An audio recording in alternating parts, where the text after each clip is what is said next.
Hey guys, it's Yash. So I'm gonna talk about the first week of Peaceful Warrior, the immersion, and what what I gained kind of out of this first week, and what I think I'm gonna gain out of this whole immersion. So in this first week, we did Toshindo, we did some meditation, we did some yoga, and we watched the movie The Peaceful Warrior, or we watched part of the movie The Peaceful Warrior. And I think I learned a few things, or like a thing from each of those activities. So, starting with meditation and yoga, the main thing that I'm learning from meditation and yoga is being in touch with my body. Especially in meditation, because we've only done yoga once. Especially in meditation, I've had a pretty crazy experience. When you really sink into it, and you kind of just let meditation happen. You just focus on your breath. These crazy things can happen. Memories pop up. You imagine things, or maybe you don't even. Oh, okay. I guess imagine's not the best word, but you know what I mean. You imagine things, right? So you imagine things that you never thought you could even think of.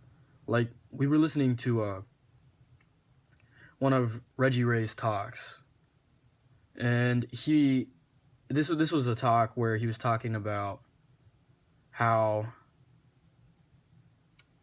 meditation is like, he used the analogy of like learning how to sail, and he said, first you go out on the dock, you see what it looks like, then you kind of get in your sailboat and you kind of test the waters in the dock where the water's steady, and then you kind of go out into the ocean. And the ultimate goal is to reach the sun, which is kind of your true self, you could say. And I think during that talk, I got into the ocean. So I got out of the harbor. I was into the ocean, and I had an experience that was really interesting for me because I'm adopted, and the talking about it kind of makes me a little emotional. So I'm not gonna completely describe the whole thing because I don't want to start breaking down and stuff. But yeah, a very cool experience happened for me, and I mean, honestly, I want more like that, but at the same time, I don't want to force anything because meditation is meditation, and you kind of just have to sit through it. But meditation overall, it really helps you get in touch with your body, learning how to, breathe through your toe. You're not actually breathing through your toe, but you're kind of just being aware that your toe is there, On a day-to-day basis, you're like, your toe is like, oh, your toe's like this big, it's brown for me, it has wrinkles in it. It smells really bad because it's on my foot. But in meditation, your toe it's huge. There's so much more to your toe in meditation than there is in, on a day-to-day basis. And so, yeah, that was meditation and yoga. The martial arts was, with a mixture of Toshindo, and then, also, with Dan Cummings, boxing. I think it's boxing. I don't think he's taught us kickboxing. Boxing, I think, is what he's teaching us right now. Those two things, I don't really know how to describe them. I think the most interesting thing about Toshindo is, and yeah, I guess boxing too, but mainly Toshindo. They give you options about how to handle a situation, right? Any situation you're in, Toshindo gives you 5 options, right? It gives you earth, water, fire, wind, and then void. So I mean, earth, you stand still, you keep your ground. Fire, you can just go right into it. Water, you kind of move out of the way, but then you come back. And air, or wind, you just completely move out of the way and go somewhere else, right?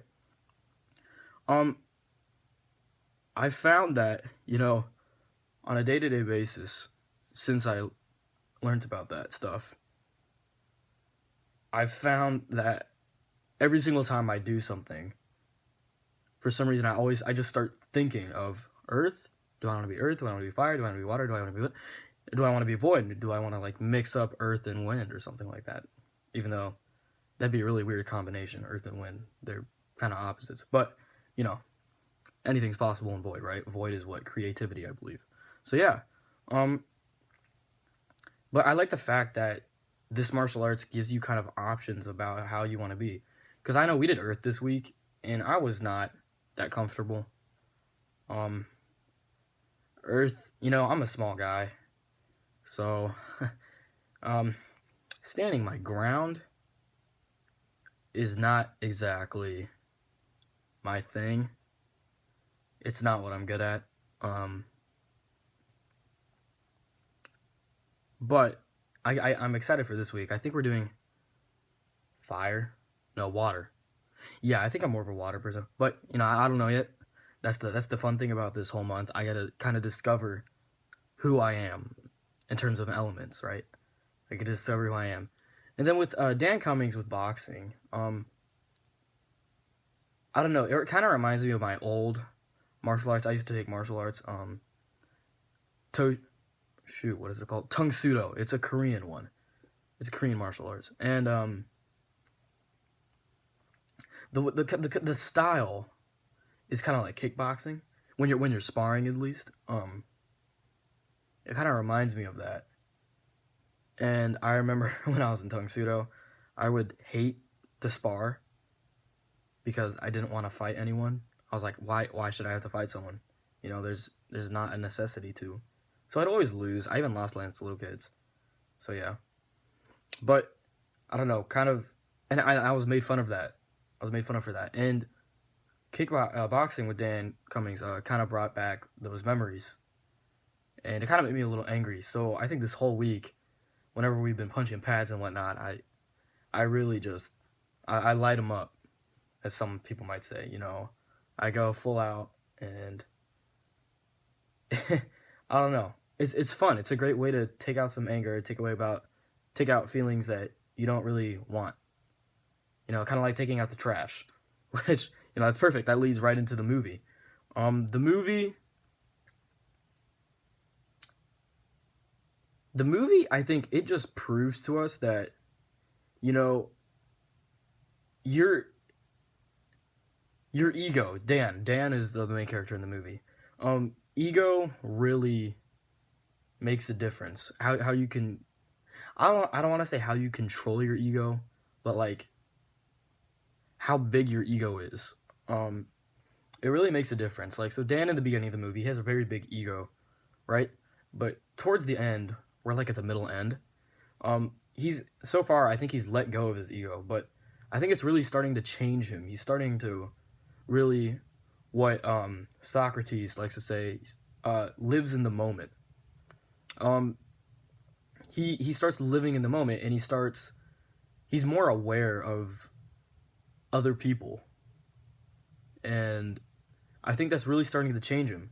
And I think that's this movie is kind of showing that, you know, you don't have to change who you are, but you can change the way you look at things. You can change the way you perceive things. You can change, not you, because, I mean, you don't want to change you. You are a individual, and you are a very special individual, right? So don't change yourself, but you can change the way your brain works, you could say, the way it's wired. Instead of being an egotistical maniac and always judging people, you can live in the moment, look and feel what other people are feeling around you, and then try to understand why people are the way they are. And I think that's what the movie's showing. It's showing that change is possible. You just have to work at it. So yeah, that's what I think the movie kind of is, for me at least. But yeah, that's kind of week 1. I'm at like 9 minutes, almost 10, so I'm gonna stop talking because I've been kind of rambling. But, you know, week 1 for me is really special. It's kind of showed me what we're gonna do. and we even have archery coming up as well this coming week, and working out, and it just shows me that this whole month is going to be, I think, a very life-changing experience. So yeah,